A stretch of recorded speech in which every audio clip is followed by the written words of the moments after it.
તું ખાતી હોય ને એવો જ વધારે લેવામાં આવશે. ચલો અમે છે ને 8 થી 10 પ્લેટ ખાઈશું એકાચી. કેમ? દોન નામ છે એનું. 5 રૂપિયા કે તુરતુરે આવું હોય એનો જોઈએ તો આમ પછી જ નહીં જમવાનું. કા મમ્મી? હોટલ રમતા ટીચર અને બ્યુટી પાર્લર વાળા બેન હાલતા બની જાય. બ્યુટી વાળા મેં તો શું હે મેં કંઈક મંગાવ્યું તો શું ખારું જે આવે ના કાંઈ લેવાનું. ચલો જય શ્રી કૃષ્ણ, જય જલારામ. અમે જઈ રહ્યા છીએ. ક્યાં જાય છે? જમવાનું થઈ ગયું છે રેડી. પપ્પાને થોડુંક ગુવાર બટેટાનું શાક રસાવાળું જોઈએ અને ઘટ રસો રાખ્યો છે. આ મમ્મીએ બનાવ્યું છે. સંભારો છે કોબીનો અને દાળ મેં બનાવી છે. હું આવી ત્યાં મમ્મી ગુવાર બટેટાનું શાક ભાત બધું કરી નાખ્યું હતું. પછી લોટ બાંધ્યો ને મગની દાળ બનાવી, કારણ કે અમે ગયા હતા એટલે થોડુંક લેટે થઈ જાય. આમાં છે ભાત છે, રોટલી બાકી છે બનાવવાની. અચાનક સરપ્રાઈઝ દઈને માટે આવ્યા ને એટલે કંઈ શાક સંભારાનું કાંઈ પણ ન હોય. બાકી તો આવવાના હોય ને અમે એટલે મમ્મીની બધું લઈને રાખે. હજી સાંજનું કંઈ મેનુ ફિક્સ નથી. એક બનાવવું છે અલગ, પણ હવે જોઈએ, કારણ કે અહીંયા જે નીકળતા હોય ને એ લોકો સન્ડે નથી નીકળતા શાકભાજી આપવા માટે એમ, એટલે માર્કેટે જવું પડે. એટલે જોઈએ હવે શું કરવું સાંજે. પણ બહુ મજા આવી. મમ્મી પપ્પાના એક્સપ્રેશન જોઈને બહુ મજા આવી. ક્યારેક ક્યારેક આવી રીતે સરપ્રાઇઝીસ આપવી જોઈએ આપણા મમ્મી પપ્પાને. જો અમારે સાંજનો નાસ્તો કરવા બે બેઠા છે અને હિયાબેનને જો અહીંયા ટીવી રિપેરમાં ગયું છે ને તો આમાં તારક મહેતા ચાલુ કર્યા. બોલો આવું હોય? એનો જોઈએ તો આમ પછી જ નહીં જમવાનું. કોને કોને એવું છે કમેન્ટ કરજો. હા હમણાં કરે હો બધા કોમેન્ટ તારી જાય. ઘણા બધા છે મારી જેમ. હા તો અંશુબેન તમારે શું ખાવું છે? હા બોલાવા જેવા જ નથી આ જાન સુધી. એટલે બોલો. મજા નથી ને એમાં બધી. અમારા આનુબેનને થોડોક તાવ આવ્યો છે એટલે આજે આવું જ કરે છે. આપી દઉં. તો હિયાબેન તમે શું લેવા જાઓ છો? બિસ્કિટ ના 5 રૂપિયા કે તુરતુરે. તાર ખાવા 5 રૂપિયા કુરતુરે. હા કાંઈ નહીં. તુરતુરે ખાવા? ના એને નથી ખાવા ભાઈ. બિસ્કિટ તું ખાઈશ તુરતુરે? મામાને ખાવા જેવા જ કંઈ નથી. 5 રૂપિયા કે ચા ને ખારી ડુબોડીને ખાધી. નહીં એકવાર બોલ દે એકવાર. તુરતુરે. એમ આખું બોલ. 5 રૂપિયા કે તુરતુરે.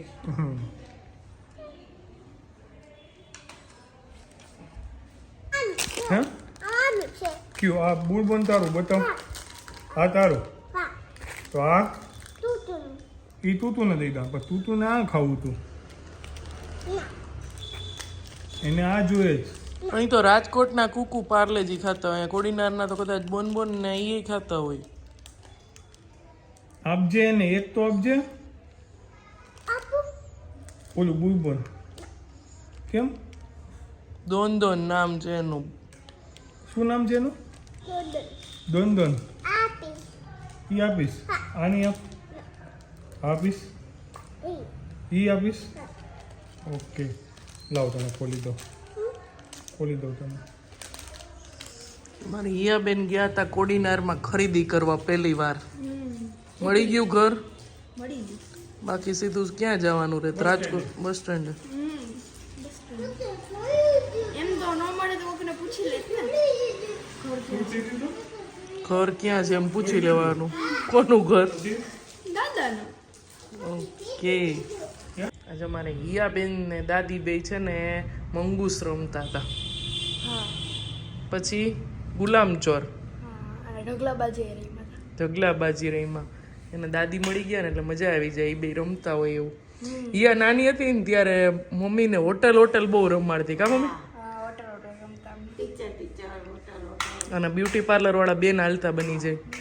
બ્યુટી વાળી બેન તો હું છું. દાદીને કસ્ટમરમાં દાદી હોય. હા અને જેટલી વાર અમે આજે પથારી મને એટલી વાર હું જ જીતી દાદી જાય રહ્યા ચાય કરીને નહીં હો હરાઈ વાત હા દાદીને ગુલામચોર બનાવ્યા કા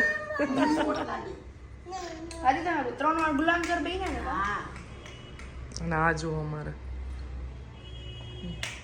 ક્યાંય શાંતિ નથી આને કહેવાય હું બિચારીને તાવ આવે છે આ છે ને એક કમેન્ટ આવી હતી કાલના વિડીયોમાં કે ઓળિયા અમને બતાવજો ઓળિયાની દાળ કેવી હોય તો આ છે ને ઓળિયા છે આ સિઝનમાં 12 મહિનાના ભેગા લેવા પડે પછી આને છે ને પલાળી દેવાના હોય 24 કલાક ને કા મમ્મી હા એટલે આ પછી જ ફોલી શકી પલાળી દેવાના પછી આને આવી રીતે આમ પલળી જાય ને એટલે આમ ફોલવાના એટલે આમાંથી ફોતરું નીકળી જાય અને 2 ભાગ થઈ જાય એટલે દાળ બની જાય પછી આને વઘારવાની હોય ઉગી જાય સરસ એટલે એ રીતે હોય અને ચડતાય બહુ વાર લાગે ને અમારા ઘરમાં કુકરની ન હાલે એટલે આને છૂટી બનાવવાની એટલે આની પ્રોસેસ છે ને એક દિવસ અગાઉ બધું કરવું પડે ને આ બહુ કૂચવાળું કામ છે કારણ કે એક દાણો ફોલવો અમારા ઘરમાં ભાવે બહુ એટલે બધાની એક વાટકી ઉપર 1.5 વાટકી ગણી લેવાની આ રીતની હોય જો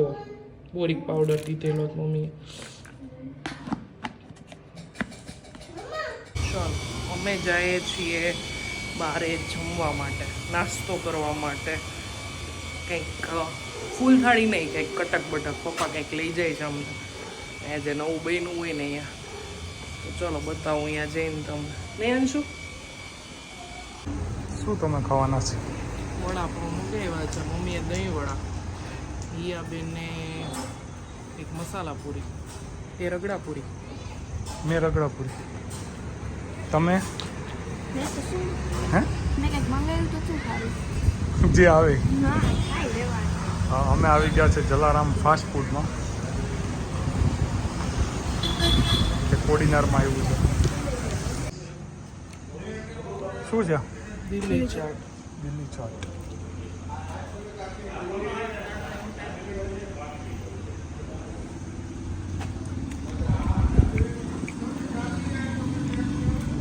મમ્મી માટે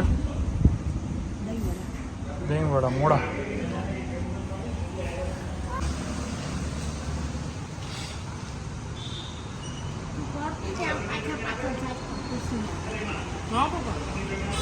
ના છે આમાં હાલે આનુબેન તમારા માટે પૂરી છે ખાલી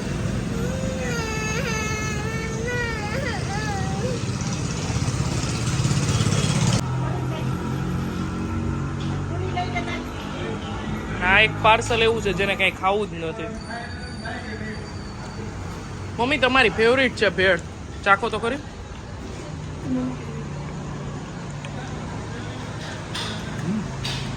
ત્યાંથી કાળું આવે આ બધું છે તો સારું આવે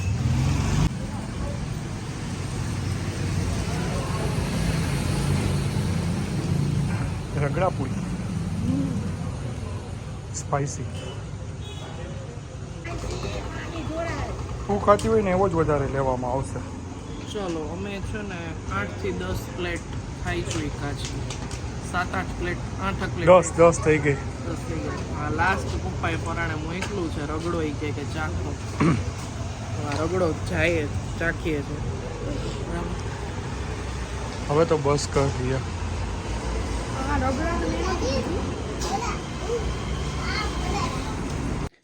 ચાલો વાગી ગયા છે 12:15 અને દીપક હજી એના ફ્રેન્ડ્સને મળવા ગયા છે એટલે એ આવ્યા નથી અને અમે બારે આજે નાસ્તો કરવા ગયા હતા મીન્સ જમવાનું જ હતું અમારું તો અમે રસ્તામાં એ જ વાત કરતા હતા કે અમારા જ્યારે મેરેજ થયા ને ત્યારે મીન્સ કે હિયાએ દીપકને પૂછ્યું કે દીપક ડેડી તમારા ગામની કઈ ફેમસ આઈટમ એમ તો જ્યારે અમારા મેરેજ થયા ને ત્યારે આજથી 12 વર્ષ પહેલાં પણ હજી હમણાં 3-4 વર્ષ પહેલાં અહીંયા ગામમાં છે ને ખાલી પકોડા અને કોડીનારમાં છે ને રગડો ભેળ મળે મીન્સ કે થોડી ગરમ ભેળ અને ગાંઠિયા બસ આવી 3-4 વસ્તુ જ મળતી મીન્સ કે મસાલા પૂરીને એવું બધું રેગ્યુલર હવે વડાપાઉં દાબેલી સ્પેશિયલ જે આપણે કચ્છની ખાતા હોય ને એવી દાબેલી અને આ રીતનું બધું દિલ્હી ચાટ ને બધું મળે છે દહીં વડા ને એવું બધું બાકી ઘણા બધા કેફે ને એ બધું પણ હવે ખુલી ગયું છે છેલ્લા 5 વર્ષમાં બધું બાકી બધું અહીંયા બધું લિમિટેડ મળતું એમ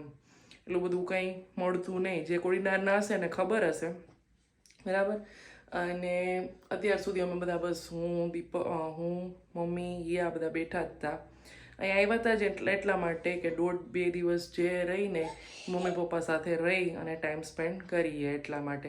એટલે બ્લોગમાં કંઈ એટલું બધું કોઈ કન્ટેન્ટ સાથે લીધેલું નથી, કારણ કે અહીંયા ફેમિલી સાથે ટાઈમ સ્પેન્ડ કરવા આવ્યા હતા એટલે એ જ વધારે એમાં જ ટાઈમ કાઢ્યો છે.